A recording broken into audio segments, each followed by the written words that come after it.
Assalamualaikum warahmatullahi wabarakatuh. Halo, apa kabar sahabat mahasiswa semua?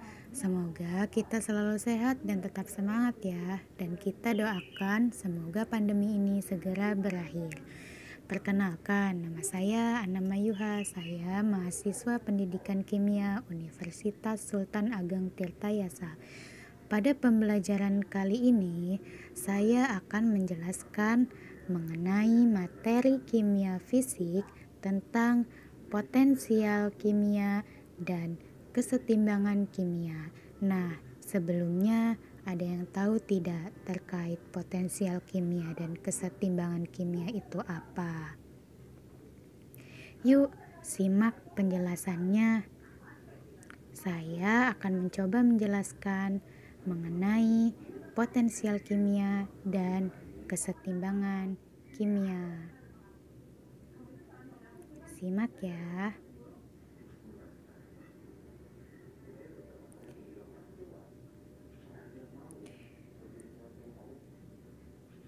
Jadi, potensial kimia didefinisikan sebagai energi bebas molar parsial ketika suhu dan tekanan dijaga dengan konstan, atau energi bebas molar parsial adalah perubahan suatu sistem jika satu mol zat ditambahkan ke dalamnya.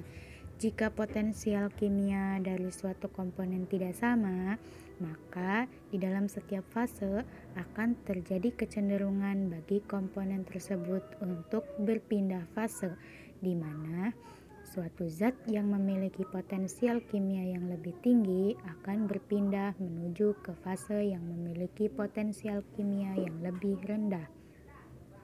Sebagai contoh,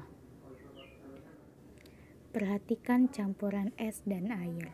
Jika es mencair, maka potensial kimia air akan lebih rendah daripada es.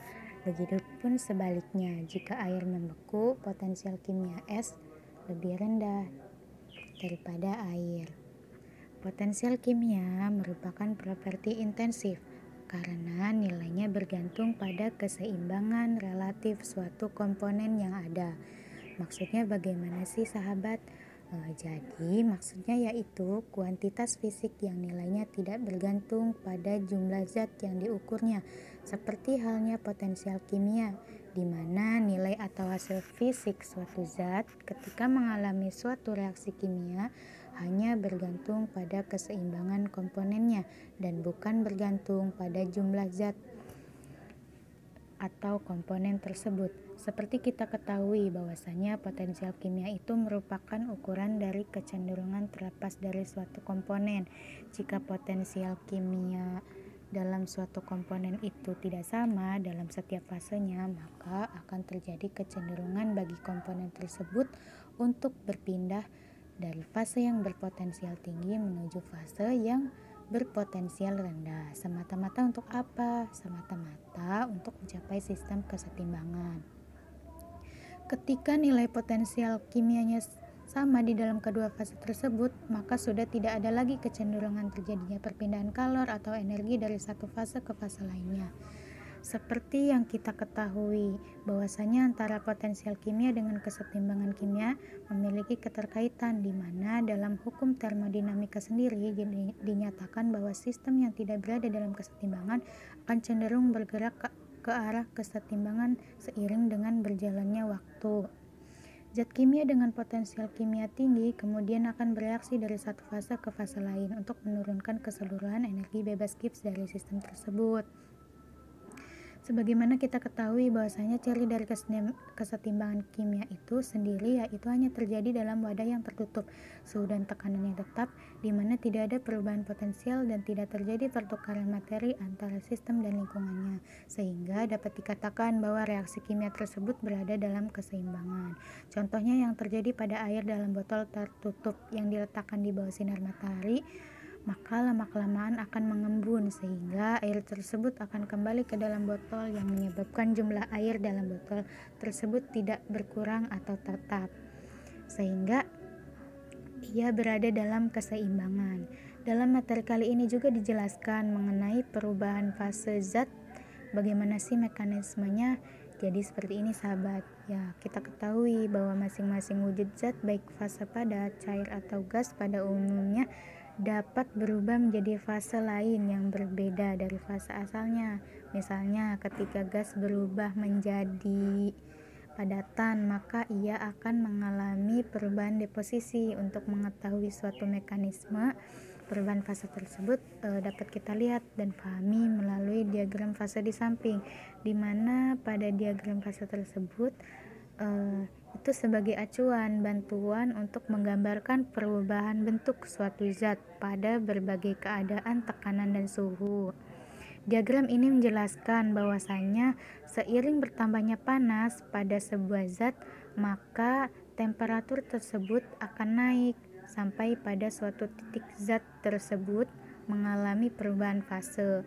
Pada proses perubahan fase ini, energinya akan terus bertambah, sedangkan temperaturnya tetap. Ketika fase zat sudah berganti, misalnya dari padat menjadi cair, maka temperatur zat kembali naik seiring kenaikan panas. Prinsip dasar yang melatar belakangi perubahan fase ini adalah penyerapan panas oleh zat.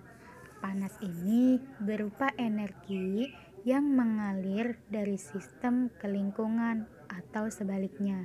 Contoh, perubahan zat padat atau es menjadi cair atau air. Ketika es yang memiliki temperatur 0 derajat Celcius, di mana jarak antar molekul air lebih rapat sehingga getaran antara molekul air itu kecil. Nah, pertambahan panas ini kemudian akan membuat air menjadi lebih gesit sehingga getarannya besar yang membuat jarak antar molekul itu bertambah. Jika panas tersebut terus bertambah, maka molekul H2O atau air akan semakin gesit sehingga jarak antar molekulnya akan bertambah besar yang menyebabkan lama-kelamaan gaya tarik menariknya melemah, dan proses ini terus menerus terjadi sehingga temperaturnya akan terus bertambah seiring bertambahnya panas hingga gaya tarik menariknya tidak cukup lagi untuk menarik molekul air sehingga molekul air tadi akan lepas. Nah, jika keadaan tersebut terus terjadi, maka es akan mencapai titik cairnya atau yang kita sebut sebagai peristiwa melting point. Nah, hal ini juga terjadi pada selisih perubahan suhu yang dapat menyebabkan perubahan kalor, di mana kalor merupakan energi yang berpindah, sedangkan suhu merupakan ukuran untuk menyatakan tingkat panas atau dinginnya suatu benda. Jika kalor adalah penyebab, maka suhu merupakan akibatnya. Nah, kecenderungan kalor yang berpindah dari satu benda ke benda lain itu tergantung pada selisih suhu, di mana suatu kalor dapat berpindah dari benda yang bersuhu tinggi ke benda yang bersuhu rendah. Begitupun sebaliknya. Kenapa? Ya, karena semata-mata untuk mengubah wujud dan sifat suatu zat. Sebagaimana dalam penjelasan mengenai suhu, bahwasanya suhu bisa mengubah suatu sifat zat.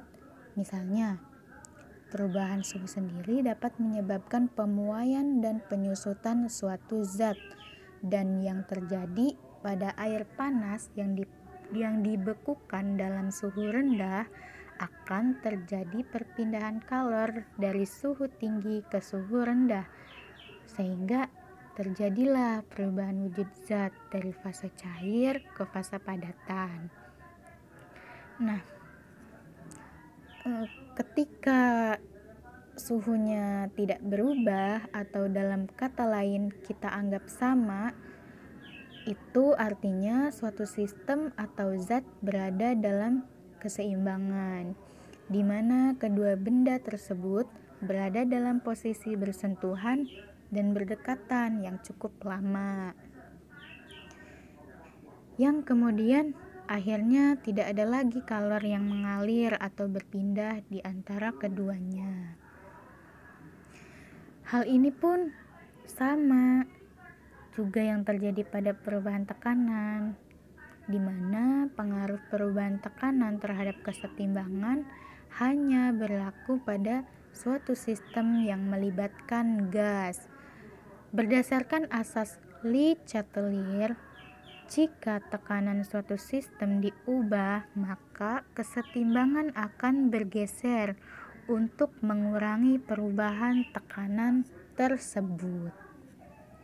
Jadi, dapat kita simpulkan juga kenapa tekanan itu dapat menyebabkan benda bergerak.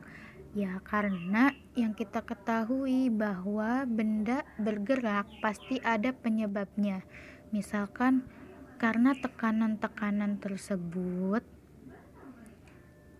juga diperoleh dari gaya yang diberikan oleh manusia sendiri atau dari permukaan benda, kasar maupun halus, ataupun bisa juga dari kondisi di luar benda, yang dimana faktor-faktor tersebut kemudian dapat saling melengkapi dan berkaitan dan akhirnya membuat benda tersebut dapat bergerak.